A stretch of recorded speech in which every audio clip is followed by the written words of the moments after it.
நான் பேசும் அனைத்தும் கற்பனையே, யார் மனதையும் புண்படுத்தும் நோக்கமல்ல, எந்த ஒரு தனிநபரையும் குறிப்பிட்டு சொல்வது அல்ல அப்படின்றத சொல்லிக்கிறேன். இதுக்கு மேல தாங்க முடியாது குருநாதா. டேய் என் தலைவன் சிங்க வந்துட்டாடா. இவனை மட்டும் கார்கிலுக்கு ஒண்டி அனுப்புனா போகும்டா, பனிமலை எரிமலையா மாறும்டா. வணக்கம். கேரளா ஃபேஷன் ஜுவல்லரி வழங்கும் சொல்வதெல்லாம். எவ்வளவு நாள் ஆச்சு கல்யாணம் ஆகி? கல்யாணம் 5 வருஷம் ஆகுதுங்க. என்னங்க பிரச்சனை? அவங்க 2 பேத்துக்குள்ள பிரச்சனை. எதனால? நீங்க கேட்டது இல்லையா? அவங்க ஏதோ ஒரு சண்டை போட்டுக்கிறாங்க. சின்ன சண்டையினால வீட்டு விட்டு வெளியே அனுப்புறாங்க. என்னாலயா? ஐயோ அப்பா. மறுபடியும் மேடம் மேடம் சொல்லாத. என்னை பார்த்து பேசு. நீ தர்மத்துக்கு எதிரான தீய சக்தி. நீ மரியாதையா என் முன்னாடி இருந்து போயிடு. உங்கள்ட்ட பாசமாவே இருக்க மாட்டாரா? பாசமா அல்லாத பொம்பளைங்க கூட சிரிச்சு நல்லா பேசும் அப்படிங்க. என்னை கண்டா பேசவே மாட்டா அப்படிங்க. இப்ப நீங்க உங்க கஸ்டமர் கேர்ல இருந்து போன் பண்ணிக்கிட்டு வச்சுக்கோங்க, கண்டிப்பா எடுப்போம். அப்படி எடுத்தா அப்படின்னா நம்ம 3 பேரும் ஜாலியா பேசிட்டு இருப்போம். என்ன சொல்றீங்க? போனா ரேஷன் அரிசி போட்டு போட்டு என்னை ஒரு வழி ஆக்குற அப்படிங்க. யார்கிட்ட பேசுற? இந்த பார், எதுக்கு உட்கார்ந்துக்கிறது யார் தெரியுதா? சூனா பானா. வீட்டு செலவு காசு கொடுன்னா 200 ரூபாய்க்கு மேல கொடுக்கறதே இல்லைங்க. மிஞ்சி கேட்டா கோவப்படுற அப்படிங்க, அடிக்க வர அப்படி. என்னடி நக்கலா நக்கலா ஏண்டி? சோனா பானா ஊரே நடுக்கிட்டு இருக்கு. என்ன திமுறா ஏண்டி? யாருக்கிட்ட பேசுறா? எல்லாரும் சேர்ந்துட்டு கும்பலா உட்காந்துக்கிறாங்க. அவளை வச்சு பொழைக்காத, அவளை இதோட அத்து விட்டுரு அப்படின்னு சொல்ற அப்படிங்க. ஏன் சார் அழுகுறீங்க? எல்லாரும் என்ன ஏமாத்துறாங்க. அழாதீங்க சார், அழாதீங்க. மாமியா கிட்ட கொஞ்ச நேரம் விட்டுட்டு போனா இந்த கருமத்திலேயே யாரு பாக்குறது அப்படின்னு கண்டபடி பேசுறாங்க. ஏன் அப்படி பேசுறாங்க? ஏன்னா கருப்பா இருக்கிறதுனால கட்டிட்டாங்கன்னு, சிகப்பா இருக்கிறவங்க கட்டி இருந்தா எனக்கு பிரச்சனை இல்லையே அப்படின்னு எங்க வீட்டுக்காரர் சொல்ற அப்படின்னு. யார பார்த்து கருப்புங்கிற? தமிழ்நாடே கொந்தளிக்கும். ஆமா, ராமர் கருப்பு, கிருஷ்ணர் கருப்பு, காமராஜர் கருப்பு, கவிப்பேரரசு வைரமுத்து கருப்பு, அந்த பியானோ கருப்பு, திராட்சை கருப்பு, ஏன் திராவிட இனத்தின் உண்மையான நிறமே கருப்பு.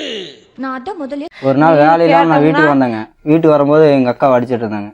எதுக்கு ஐயா அப்படி அடிக்கிறாங்கன்னு அவங்க அம்மாவை தான் நான் கேட்டேங்க. நீ வேணா சண்டைக்கு வா, வாடா, வந்து பாடுறா, வந்து பாடுறா. என்னங்க பிரச்சனை? அவங்க 2 பேத்துக்குள்ள பிரச்சனை.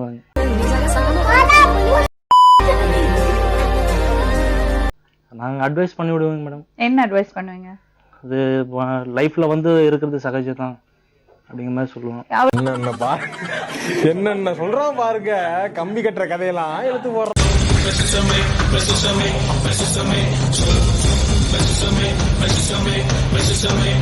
என்ன ப்ராப்ளம்? என்னால தாங்க முடியும். உயிரோட இருக்கிறத விட சேர்த்து போற மாதிரி இருக்கு மேடம்.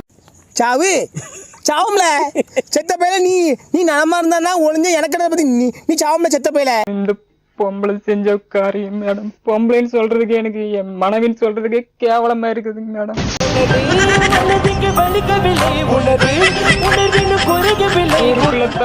நடக்க முடியல. நான் அதிபராசக்தி பூஜை பண்றேன் மேடம். என்னால ஐயோ அப்பா, அந்த ஆதிசக்தி இந்த கையாறு பூஜை பண்றது கூட எனக்கு அருகதையா இருக்குது. அடங்கப்பா, இது உலக நடிப்புடா சாமி. மேடம் இவங்க பண்ண அப்படி என்ன பண்ணாங்க அவங்க? அம்மா ஐயோப்பா. பேரையும் சொல்ல மாட்டேங்கிற, அட்ரஸையும் சொல்ல மாட்டேங்கிற. இந்த இன்பாக்ஸ்ல வந்துட்டு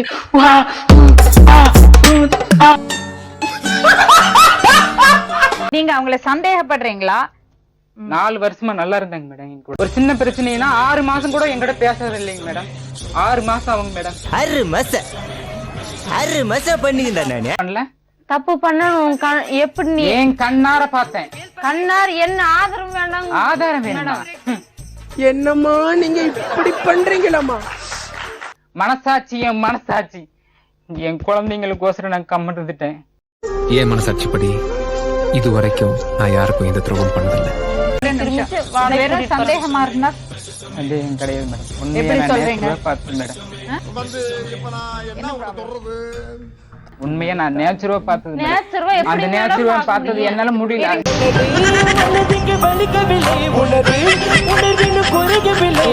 என்ன பாத்தீங்க நீங்க?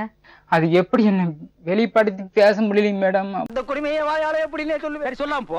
உங்ககிட்ட சொல்லாம இந்த நாய் வேற யாருக்கிட்டனே போய் சொல்லு. சரி சொல்லு நாயே. அந்த குடுமையே வாயால எப்படினே சொல்லுவேன். அந்த இது பார்த்துட்டு மேடம் தெரிஞ்சுமே என்னை வந்து ஏய் இங்கெல்லாம் ஒரு ஆம்பளையாடா அத வேற ஞாபகப்படுத்திக்க. நெஞ்சமெல்லாம் பொண்ணா இருக்கு தம்பி, மறக்க முடியல. என்னை எப்ப பார்த்தாலும் மேடம் நையின்னு குடும்பத்துல அது வாங்கல இது வாங்கல, அது பிரச்சனை இது பிரச்சனை, எப்ப பாருங்க மேடம் நான் நிம்மதியா ஒரு நாள் கூட என்னால முடியலைங்க மேடம். எனக்கு அதெல்லாம் தேவையில்ல. எப்போ வரீங்க? எப்போ வரீங்க? எப்போ வரீங்க? எப்போ வரீங்க? மறுபடியும் மேடம் மேடம் சொல்லாத, என்னை பார்த்து பேசு. நீ எனக்கு துரோகம் பண்ணல. உனக்கு நான் துரோகம் பண்ண கிடையாது. நான் யதார்த்தமா போறதெல்லாம் நீ போய் வீட்டுல போய் நீ கேட்டுட்டு வந்திருக்கிற. கண்டு விட்டாளையா, சூச்சமத்தை கண்டு விட்டாளே. தாலியெல்லாம் அறுத்து என் வீட்டுக்கார என்னை பொழைக்க வேண்டாம். இவளுக்கு எதுக்கு மேடம் இந்த பொழப்பு? ஒரு பெண்ணுடைய வாழ்க்கை நீங்க பாக்கல மேடம். நான் பாத்துட்டேன். இப்ப நீங்க யாரோ ஒருத்தர் வந்து சொன்னதுக்காக நீங்க இப்படி பேசுறீங்களே. ஒருவேளை அந்த பொண்ணு போய் அவங்க நீ கேட்ட ஒவ்வொரு கேள்வி என்ன செருப்பால் அடிச்ச மாதிரி இருக்குடா. யாரோ ஒருத்தர் சொன்னாங்க கிடையாது. கண்டிப்பா நானே பார்த்தேன் மேடம் போனது.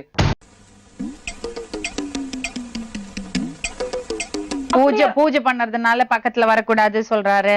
வீட்ல அது உனக்கு கோவம் இருக்கு. ஆமாங்க அப்படி சொல்ற அப்படிங்க. எனக்கு சாமி பிடிச்சிருக்கு, எனக்கு அந்த மாதிரி இருக்கிற அந்த மாதிரி ஒரு ஏக்கம் இருக்கு அப்படின்னு சொல்ற அப்படிங்க. சாமி மேல கும்பிட்டேன் அதனால வா அப்படின்னு சொன்ன அப்படிங்க. நீ தானே சலிச்சிருக்க. சொல்லாதே சத்யா என்கிட்ட. மாமா கோவம் வந்துருச்சு. அப்புறம் என்ன பார்த்தேன் சொல்றாரு. என்ன பார்த்த அப்படின்னு அவருக்கு தான் தெரியுங்க மேடம். கேளு. என்னவா இருக்கும்? எனக்கு என்னடா தெரியும், கேளுடா. அவர் என்னத்த பார்த்தேன் சொல்றாரு. அப்போ நான் எல்லாத்துக்கூடயும் சகஜமா தான் பேசுவாங்க மேடம். பொம்பளைங்கள இருந்து அவ்வளவுதானே. ஒரு சிறிய புறாவுக்கு போறா பெரிய அக்க போறாக அல்லவா இருக்கின்றது. செஞ்சுட்டு மேடம் அவங்க வாங்கி கொடுத்தது தின்னுட்டுங்க மேடம். என்கிட்ட வந்து என்ன சொல்றாங்க தெரியுமா? ஏ நீங்க ஒரு ஆம்பளையா, எனக்கு சொல்ல கிடையாதுங்க மேடம். நீ எல்லாம் எனக்கு தேவையே கிடையாதுடா மேடம். நான் எதுக்கு மேடம் அப்படி பொய்யா இருந்த ஜி தமிழ நம்பி உங்களை நம்பி இன்னும் இதுக்கு பாரு பாரதி சும்மா எமோஷனலா பேசாதீங்க.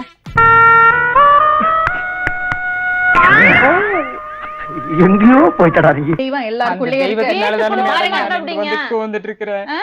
அந்த தெய்வத்தினாலதானே மேடம் நான் இங்க வந்து கோந்துட்டு இருக்கிறேன். நீதிக்கோசரமே வாழ்ந்து இந்த பூமியில வாழணும். அப்படி பொத்தினி நில்லையா ஓரமா உஜாலாவை எடுத்து உச்சியில ஊச்சின்னு இருப்பான். ஆதிபராசக்தி இந்த அம்சமாக இருக்கிற நாமளும் அவளுடைய பிறந்த மட்டும் இல்ல எல்லாரும் ஆதிபராசக்தி அம்சம் தான். குடும்ப வாழ்க்கையில உங்களுக்கு ஈடுபாடு இல்லையா? அதுதான் பிரச்சனையா? கண்டிப்பா மேடம் இல்ல ஈடுபாடே கிடையாது மேடம். கிடையாது. அப்புறம் ஏன் திருமணம் பண்ணீங்க? நீ 1000 சமாதானம் சொன்னாலும் என்னால உன்னை ஏத்துக்கவே முடியாது. என்னால நான் என் மண்ணு என் சரீரம் மண்ணுல மறைஞ்சு போனாலும் சம்மதம் தான். என்னால உன்னை ஏத்துக்கவே முடியாது. ஐயோ ஒரு பைத்தியக்கார பைலட் அந்த நாடு மக்களும் மாட்டிட்டு படுற பாடு. மேடம் எத்தனை வருஷம்? 50 வருஷம் இருக்குமா? இல்லைங்க 4 வருஷமா மாசமா இருக்கிறது. இந்த வேலை செய்ய இல்ல அவர் மாசமா இருந்துட்டு போறது சொல்லறது தானே. அவர் மாசமா இருந்திருப்பாரு மேடம். மேடம் என்னுடைய குழந்தைக்கு மேடம் நான் பேசுறப்ப பேசல இல்லைங்க. சிரிச்சு பேசுற மாதிரி எங்க பேசுற? எப்ப பாரு கொண சொல்லிட்டு இருந்தா. பாசமா நடந்து பாரு. ஒரு வாரம் பாசமா இருந்து பாரு அவர்கிட்ட. ஒரு நாள் இருந்து பாரு. பாசமா இருந்து ஒரு வாரம் இருந்து பாரு சத்யா. நான் சொல்றேன் கேளு, எல்லாம் சரியாகும். நீ நினைச்சியானா அது கரெக்ட் பண்ணலாம். வாங்கிட்டு வர்றது பூரா இவரே தனியா உட்காந்து மேடம். குழந்தைங்க நாங்கெல்லாம் எங்க போய் நிப்போம் மேடம். இப்படி திரும்பி பாக்குறதுக்குள்ள திருட்டு போயிடுறான். அவன் வச்சிருக்கிறது வயிறா வண்ணா காலான்னு தெரியல. அது பிரச்சனை வேண்டாங்க மேடம். குழப்பிட்டு கிடக்க வேண்டாங்க மேடம். சாட்டா வந்து பேசுறேன் மேடம். இவங்க எனக்கு துரோகம் பண்ணது உண்மைங்க மேடம். தர்மத்துக்கு எதிரான தீய சக்தி நீ.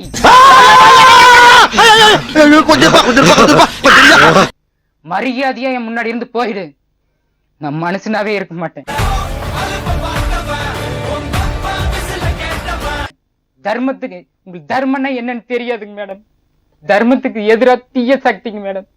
ஐயோ அப்பா ஆரம்பத்துல அவனை சொல்லி நிறுத்துக்கலடா. அவன் நிறுத்துற லூசுக்கு மட்டும் வந்து கிடக்காமறா. வர நிறுத்துற அவனை பைத்தியக்காரப்ப.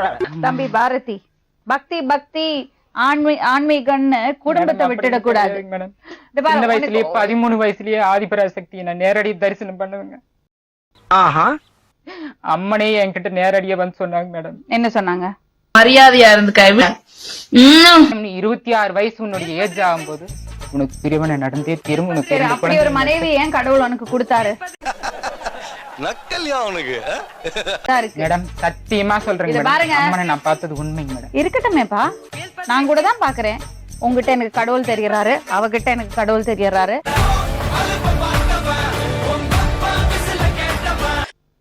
பசங்களுக்கு அம்மா வேணும், அப்பா வேணும். என்ன பண்ணலாம் பாரதி? உன்னோட அம்மனை கேட்டு சொல்லு. என்னுடைய அம்மனாக நீங்களே கோந்துட்டு நீங்களே இப்படி சொன்ன எப்படிங்க மேடம்? என்னப்பா?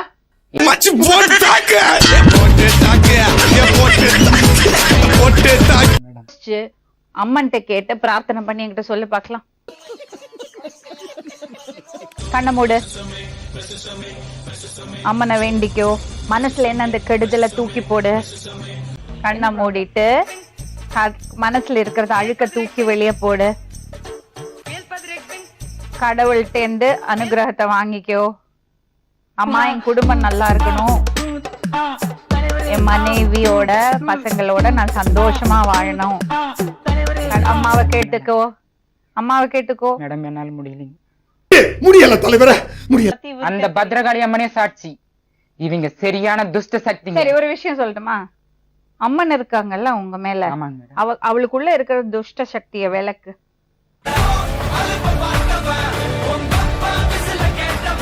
அந்த துஷ்ட சக்தி விளக்குறது இந்த ஜென்மத்துல ஆகாது மேடம். சரித்திரமா இவங்க வம்சமே துஷ்ட சக்திங்களோட புலங்குற வம்சமா இருக்குதுங்க மேடம். பெரிய சோழர் பரம்பரை. இவர் ராஜராஜ சோழன், அவர் ராஜேந்திர சோழன். தஞ்சாவூருக்கே அவங்க 2 பேரும் தான் வாரிசு. இந்த பெருச்சாளி கண்ணுக்கே தெரியாது. இது கண்ணு கழகா? நான் என்ன பண்ணோன்னு அது மட்டும் சொல்லு. இவனை விட்டு நீ விளைகிறது நல்லது.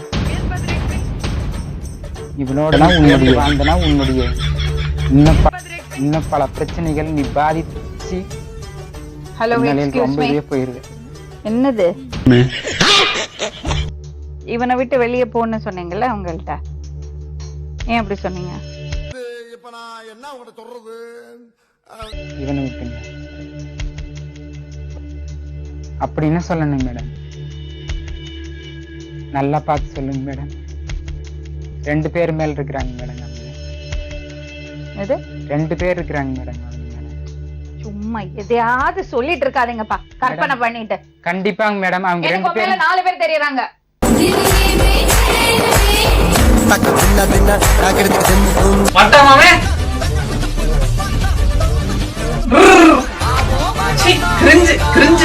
சின்ன சேனல் எதா இருந்தாலும் அது கொஞ்சம் ஆதரவு கொடுங்க. உங்க பொண்ணான கையை கொண்டு அந்த பெல்ல தட்டிடுங்க. அவங்களுக்கு சப்ஸ்கிரைபர் 5-10 ஏறுனா அவங்க மனசு சந்தோஷப்படும்.